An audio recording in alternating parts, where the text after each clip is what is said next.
Beda dengan mungkin dari yang kemarin itu kan beda-beda temanya. Jadi pematerinya menjelaskan dengan duduk, tapi sekarang izinkan saya untuk berdiri ya. Baik, terima kasih. Sebagai pendahuluan sedikit bercerita. Kemarin saudara Waris ke rumah meminta saya untuk mengisi kajian di acara kaset ini. Tapi menurut Waris yang kemarin itu kalau bisa temanya tentang akuntansi. Tapi saya mikir kalau kalian dikasih materi akuntansi, kalian dari pagi sudah belajar capek, bahkan mungkin ada mata kuliah matematika. Saya pastikan hari ini siang ini tidak maksimal untuk fokus, karena akuntansi itu mayoritas hitung-hitungan. Ya walaupun berkaitan dengan akuntansi, saya pengennya yang kemarin itu berkaitan dengan ekonomi saja. Kan saya jurusan akuntansi tapi fakultas ekonomi. Pengennya saya kemarin itu dikaitkan dengan ekonomi. Tapi saya tanya lagi ke Waris, Riz, dari yang kemarin itu materi apa saja yang disampaikan? Sudah disampaikan dan ternyata tidak ada satupun yang menjelaskan tentang public speaking. Bahkan karena kan public speaking ini kan penting. Kalian bisa mengolah pikiran kalian jika public speaking kalian itu benar. Kalian bisa merujuk pikiran kalian, bisa meningkatkan kemampuan kalian jika public speaking kalian benar. Itu sebagai pengantar. Baik, saya akan mulai ya. Tema pada siang hari ini adalah public speaking. Ada yang tahu apa itu public speaking? Saya dipersilakan. Public speaking adalah salah satu kemampuan diri kita untuk berbicara di depan umum dengan bahasa yang efektif. Baik, ada lagi dari perempuan? Ada yang bisa mendefinisikan tentang public speaking? Ada? Tidak ada ya? Ini tujuan saya mengangkat tema public speaking. Karena apa? Karena mental keripik yang masih ada kali itu harus dituntaskan. Biar kedepannya kalian bisa memaparkan kata-kata ataupun isi dari otak kalian sendiri. Walaupun itu tidak benar, setidaknya kalian harus bisa memaparkan apa yang ingin kalian sampaikan. Itu. Jadi public speaking itu sudah benar kata Waris adalah kemampuan seseorang untuk memaparkan ataupun untuk menyampaikan sesuatu yang ingin disampaikan secara teratur. Atau bahasa sederhananya itu public speaking merupakan jantung bercakap, kemampuan seseorang dalam berbicara di depan umum, mempunyai mental yang tinggi. Jadi tidak malu lagi gitu. Tidak ada rasa takut. Banyak seseorang walaupun pintar tapi demam panggung, demam mic, banyak. Tidak ada gunanya orang pintar tapi malu, takut untuk memaparkan sesuatu. Banyak dalam kelas, contoh sederhananya, banyak yang malu bertanya ketika pelajaran. Benar ya? Saya heran, saya sempat berpikir, anak-anak itu malu, takut bertanya. Alasannya saya tanya, kenapa kamu malu bertanya? Karena tidak paham. Loh, justru yang tidak paham itu yang ditanyakan. Benar?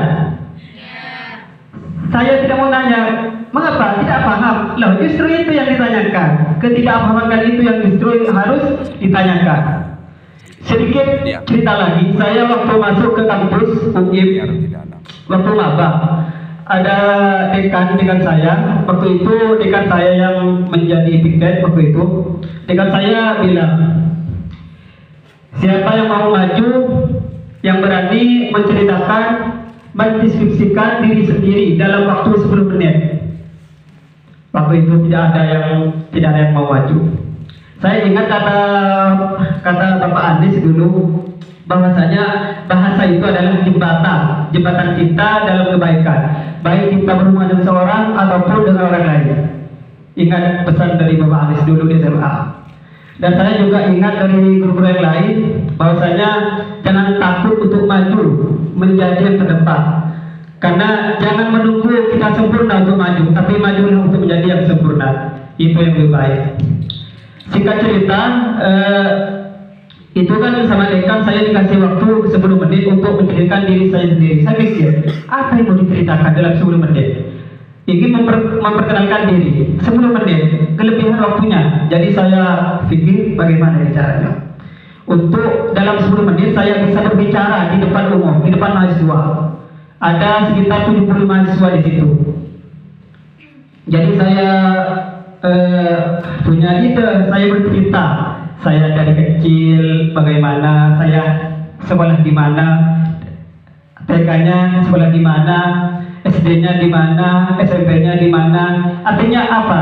Kita harus mempunyai apa ya, kecerdasan intelektual agar kita mempunyai bahan apa yang mau disampaikan. Jadi saya tegaskan untuk melatih public speaking ini, kalian pertama-tama harus berani. Hilangkan mental creepy Anda. Saya harap sesudah kajian ini kalian bisa meningkatkan public speaking kalian. Suksesnya acara ini akan dilihat esok. Jika pertemuan depan kalian masih malu bertanya, berarti kajian ini gagal kalian miliki. Paham? Selanjutnya saya akan menyampaikan teknik dasar dalam kalian untuk berani public speaking. Yang pertama adalah percaya diri. Jadi saya dari dijadikan itu harus apa ya? Percaya diri. Apa yang mau disampaikan, takut salah, itu harus dibuang. Sampaikan ada di pikiran Anda. Karena itu pertama kali yang harus kalian bangun. Itu adalah percaya diri. Selanjutnya adalah ekspresi. Dalam kalian menyampaikan sesuatu dalam public speaking itu, ekspresi kalian harus tenang. Jangan kayak orang apa ya, jangan kayak orang panik gitu. Masa orang public speaking gini, Assalamualaikum warahmatullahi wabarakatuh. Tak mungkin. Itu bukan public speaking. Itu berarti tidak menguasai public speaking. Itu ada teknik tertentu untuk kita melaksanakan public speaking. Selanjutnya, relax tenang artinya berkaitan dengan yang tadi, tidak panik. Jadi pikiran Anda itu akan buntu jika kalian panik. Ingat, pikiran Anda akan buntu jika kalian panik. Jadi relax untuk menjalankan roda pikiran kalian. Biar apa yang kalian mau katakan itu bisa diolah sama kalian, bisa apa berjalan. Apa sih yang saya mau sampaikan? Kalian harus relax di situ. Yang kedua adalah volume suara, intonasi suara. Jadi intonasi ini penting juga dalam public speaking. Mengapa? Karena intonasi ini mempengaruhi audiens, mempengaruhi kalian. Masa public speaking begitu? Assalamualaikum warahmatullahi wabarakatuh. Kan nggak mungkin. Kalian yang mendengarkan mesti ngantuk. Dan tidak juga ketinggian. Assalamualaikum. Kan tidak juga. Kalian akan kaget. Dan akan merasa risih dengan pematerian seperti itu. Jadi intonasi harus diatur. Paham ya? Selanjutnya adalah bahasa tubuh. Ini yang paling penting juga. Bahasa tubuh itu ini maksud saya dalam menjelaskan itu harus ada gerakan biar kalian itu cepat mengerti. Karena masing-masing seorang ini tidak sama dalam menerima materi. Ada yang visual, ada yang auditori, ada yang dengan gerakan. Yang visual melalui penglihatan. Kalian bisa memahami sesuatu dengan melihat. Misalkan saya melihat sampah yang sebelah timur, oh itu orangnya ngantuk karena dari tadi begini. Itu melalui visual. Ada yang melalui auditori, pendengaran. Bisa jadi yang tadi itu dengan pendengaran, menghayati apa sih yang disampaikan oleh Kak Rohim itu cukup merem, mendengarkan, dia paham. Itu tidak apa-apa kalau misalkan dia paham. Yang susah kalau dia tetap tidak paham, itu yang parah. Yang ketiga adalah dengan gerakan. Ada seorang yang tidak paham dengan visual, auditori, tapi paham dengan gerakan. Harus contoh. Misalkan, begini, ini merupakan warna hijau, warna merah, misalkan. Karena harus dengan gerakan, dengan penunjuk, biar kalian paham. Karena kemampuan seorang itu beda-beda. Ada yang 0,5, ada yang 100, ada yang 1, itu beda-beda. Makanya pemateri harus mengetahui dan memahami audiens dalam untuk memahami apa yang disampaikan. Apa dengan gerakan, visual, dan auditori. Selanjutnya banyak berlatih. Jadi banyak berlatih. Saya yang mau ke sini ini mau menyampaikan tentang public speaking ini. Kemarin malam saya masih ikut seminar nasional, tingkat nasional tentang public speaking. Ada sertifikatnya di sini. Jadi saya tidak asal-asalan dalam menyampaikan. Ada dasar pasti. Seseorang menyampaikan sesuatu harus mempunyai referensi, mempunyai data yang harus disampaikan. Itu. Selanjutnya memahami audiens. Ini sama dengan yang tadi. Jadi harus tahu audiensnya sedang ngantuk, audiensnya sedang gelisah, audiensnya sedang capek. Harus memahami agar tidak sia-sia materi yang disampaikan. Itu salah satu teknik dasar yang harus dimiliki oleh public speaker. Public speaker. Jadi yang seperti saya ini disebut public speaker. Kegiatannya public speaking, ya gitu. Selanjutnya saya akan menjelaskan tentang manfaat dari public speaking. Jadi kalau kalian sudah bagus dalam public speaking, ada banyak manfaat. Tapi saya di sini ambil 3 saja, karena kata Waris ya kemarin ini waktunya hanya sekitar 15 menit ya. Di sini saya ambil 3 saja.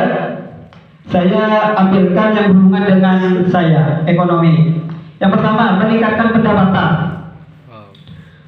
Orang kalau sudah bagus public speaking-nya, itu akan meningkatkan pendapatan. Bagi mereka yang seperti pemateri, itu akan menghasilkan pendapatan. Bisa dari YouTube, mempunyai channel menjelaskan tentang apa, itu akan meningkatkan pendapatan. Sederhana saja, tidak harus menjadi pemateri tingkat nasional, tingkat kabupaten lah, yang sederhana saja. Yang kedua, merubah keadaan. Jadi seorang public speaker itu akan merubah keadaan. Misalkan ada kasus di sebuah tempat yang contohnya seperti yang kemarin Carong di Bangkalan. Dengar kabar?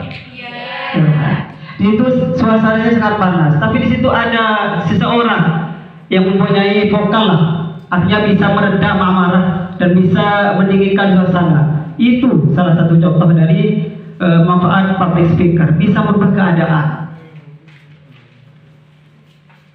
Yang ketiga adalah